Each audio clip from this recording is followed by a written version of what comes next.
من انقدر چشم به راه تو میشینم که هر کی میرسه تو رو میبینم. روزا چشمامو روی در میدوزم، شبا با یاد تو هر دم میسوزم.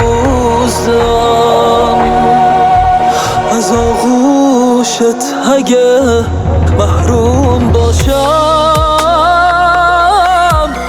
به تنهایی اگه محکوم باشم، به چی دل خوش کنم این لحظه ها رو دوش کی بریزم گریه هامو. تموم بغض من فریاد میشه،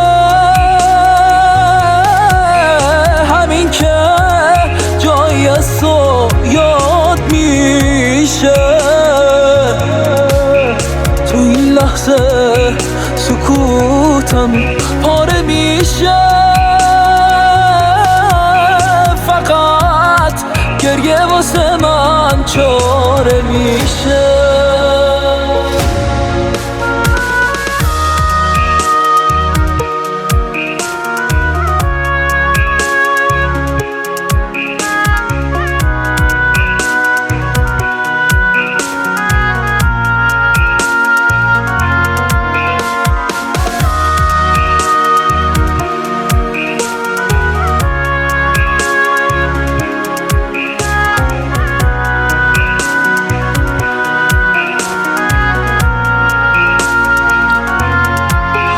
منو با این که یادت پیر کرده،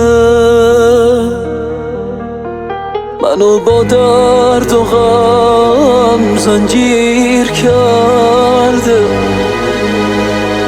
ولی تا لحظه ای حرف تو میشه تموم زندگیم صرف تو میشه. تموم بغض من فریاد میشه، همین که جایی از تو یاد میشه. تو این لحظه سکوتم پاره میشه، فقط گریه واسه من چاره میشه.